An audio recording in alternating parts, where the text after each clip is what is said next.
तो मैं मुझे और आप लोग देख रहे हो टोटल गेम यूट्यूब चैनल। और आज हम बात करने वाले हैं फ्री फायर के अंदर प्रो टिप्स के बारे में। मतलब आज मैं आपको फ्री फायर की टिप्स एंड ट्रिक्स देने वाला हूँ जिसके जरिए आप आराम से गोल्ड से हीरोइक तक जा सकते हैं। मतलब अगर आप गोल्ड में आ चुके हो, डायमंड में आ चुके हैं और आपको उसके आगे जाने में दिक्कत आ रही है, आप हीरोइक पे नहीं पहुंच पा रहे हो या तो बहुत ज्यादा टाइम लग रहा है, तो अगर आप इन टिप्स को फॉलो करोगे तो आप मेरे ख्याल से आराम से हीरोइक पे चले जाओगे। ये टिप्स देने का मतलब मेरा मकसद यही है कि कई सारे लोग मेरे को रिक्वेस्ट करते हैं कि भाई हमें कोई टिप्स एंड ट्रिक्स दो जिसके जरिए हम फटाक से हीरोइक जा सके। ऐसी कोई टिप्स एंड ट्रिक्स हो तो ये वीडियो उसी लोगों के लिए होने वाला है कि अगर आप इस तरीके से ट्रिक यूज करते हो तो आप आराम से हीरोइक पे जा पाओगे। बट एक चीज बता दूं, अगर आप लोग अभी तक गेम खेलना स्टार्ट ही किया, मतलब 3-4 दिन गेम खेलते खेलते हुआ है, तो आपके लिए वीडियो थोड़ा बहुत खास हो सकता है। बट अगर आप थोड़े से प्रो हो चुके हो, मतलब आपको गन किस तरीके से चलाना है, गन की समझ आ चुकी, कौन सी गन अच्छी होती है, किस टाइम पे कौन सी गन चलानी चाहिए, तो अगर ये सब चीजें आप जानते हो तब आप इस टिप्स एंड ट्रिक का यूज करोगे तो मैं गारंटी के साथ बोल सकता हूँ कि आप 7 या 3 दिन के अंदर हीरोइक पे चले जाओगे। तो जो पहला टिप्स होगा मैं आपको स्क्रीन के ऊपर दूंगा कि स्क्रीन क्या होती है और किस तरीके से आप इसका यूज कर सकते हो। मेरे ख्याल से आपको किसी ने अभी तक ये टिप्स नहीं दी होगी, मैं जहाँ तक मानता हूँ। अगर इसके ऊपर भी आप ध्यान देते हो तो बहुत ज्यादा आपको फायदा देने वाला है। आप लोगों में से कई सारे लोगों ने मुझे देखा होगा लाइव स्ट्रीमिंग के अंदर गेम खेलते हुए, और मैं जैसे ही छलांग लगाता हूँ, छलांग लगाने के बाद गोली फायरिंग करता हूँ तो मतलब मेरा जो MP40 का होता है गन, उसका डायरेक्ट किसी और को हेड ही जाता है, मतलब ऑटो हेडशॉट के ऊपर टिप्स है। तो यहाँ पे मैं जैसे ही छलांग लगाता हूँ तो सामने वाले को हेडशॉट जाता है। तो ये टिप्स तो आपने कई बार सुनी होगी, बट यहाँ पे कई सारे लोगों को मैंने देखा है आपको ये बताते हुए कि भाई आपको सेंसिटिविटी सही करना है, इस तरीके से छलांग लगानी है, जैसे ही बंदा पास में है तभी छलांग लगानी है। बट इन सब के पीछे भी एक बैकग्राउंड में एक चीज चलती है, वो है उसका स्क्रीन परफॉर्मेंस। यहाँ पे आपका गेम तो सही होना चाहिए, उसी के साथ कई लोगों को स्क्रीन पकड़ना ही नहीं आता, मतलब गेम का जो लुक होता है आगे पीछे देखने का वही पकड़ना नहीं आता। वो लोग छलांग लगाएंगे फिर भी सामने वाले को हेडशॉट नहीं मार पाएंगे क्योंकि उसको पता नहीं अभी तक कि स्क्रीन को किस तरीके से पकड़ना है। यहाँ पे कई बार आप मार भी दोगे, आप बोलोगे भाई मैंने एक बार तो इसको छलांग लगा के हेडशॉट मार दिया, बट अब दूसरी बार क्यों नहीं लग रहा है? क्योंकि यहाँ पे स्क्रीन के ऊपर ज्यादा से ज्यादा फोकस रहता है। यहाँ पे आपको स्क्रीन किस तरीके से पकड़ना है मैं आपको स्क्रीन के ऊपर दिखा रहा हूँ, आप देख लो। वहाँ पे आप जैसे वीडियो के अंदर देख सकते हो, कई लोग मतलब इस तरीके से एम रखते हैं कि नीचे धरती के ऊपर देखते हुए चलते हैं। कई लोगों को मैंने ऐसा देखा है जो खेलते वक्त धरती के नीचे, मतलब धरती के ऊपर क्या क्या चीज पड़ी है वो देखते देखते चलते हैं। तो यहाँ पे मैं तुम्हें बता दूं, जो चीजें धरती के ऊपर देख के आप चल रहे हो वैसे नहीं चलना। आप देखो उसका जो मतलब एम पॉइंट आता है ना, एक व्हाइट कलर का एम पॉइंट आता है, बीचों बीच एक गोल आता है, मतलब सर्कल आता है, उसके अंदर बीच में एक पॉइंट रहता है। वो पॉइंट के ऊपर पूरा का पूरा गेम निर्भर करता है। अगर आपका वो सर्कल आप नीचे धरती की साइड रखोगे तो उसके ऊपर एम नहीं जाने वाला, बंदे के ऊपर एम नहीं जाएगा, आपको एम करना पड़ेगा। बट अगर आप स्क्रीन को जिस तरीके से अभी मैं दूसरा फोटो दिखा रहा हूँ, दूसरा फोटो उस तरीके से रखोगे तब उसमें देखोगे जो मेरा सर्कल है ना, जो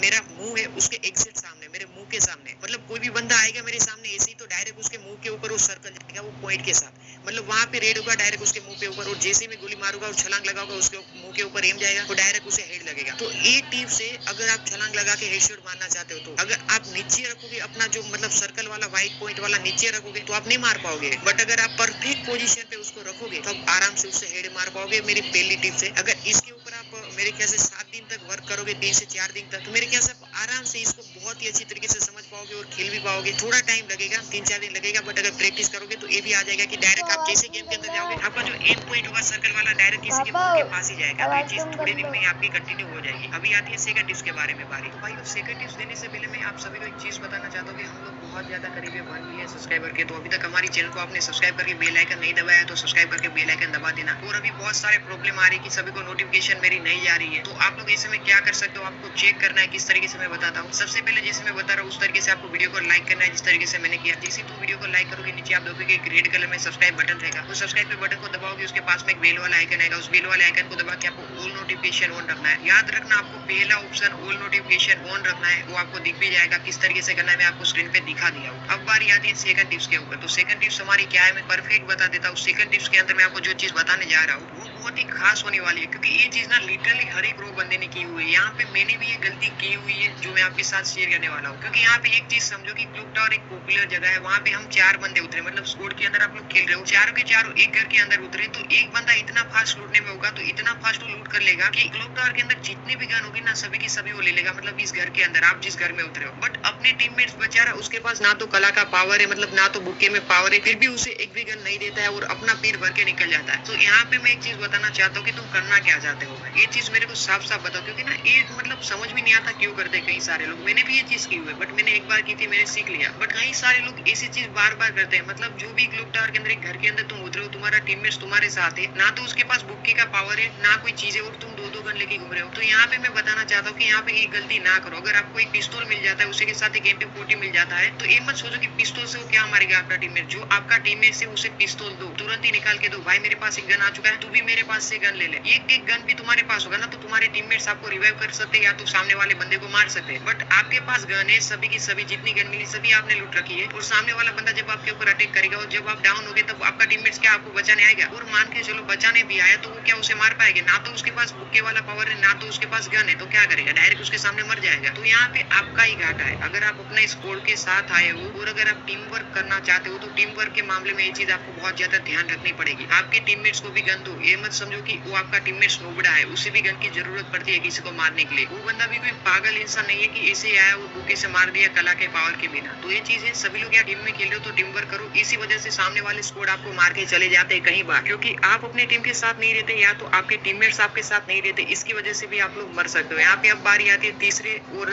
मतलब बेहतरीन एक टिप्स के बारे में। तीसरा टिप्स एंड ट्रिक्स क्या होगा मैं बता दूं। तीसरे टिप्स एंड ट्रिक्स में नॉर्मल सी चीज है जो आप सभी को अपने गेम के अंदर यूज करनी चाहिए, यानी अप्लाई करनी चाहिए। तो मतलब ये टिप्स क्या है मैं बता दूं। सबसे पहले तो आपको एक चीज मैं क्लियर कर दूं, अगर आप स्क्वाड में खेल रहे हो तभी ये टिप्स एंड ट्रिक्स आपके लिए काम में लगेगी। तो यहाँ पे सबसे पहले तो आपको ना सभी प्लेयरों को 75 मीटर के दायरे में रहना है, मतलब अपने आसपास ही रहो, 75 मीटर के अंदर ही रहो सभी के सभी। ये नहीं है कि आपका एक टीम में क्लॉक टावर पे घूम रहा है, एक पिक पे घूम रहा है, एक यहाँ बीमा शक्ति पे घूम रहा है, ऐसे नहीं करना। आप सभी को 75 मीटर के अंदर रहना है, सभी को एक एक के आसपास ही रहना है और सभी के पास समान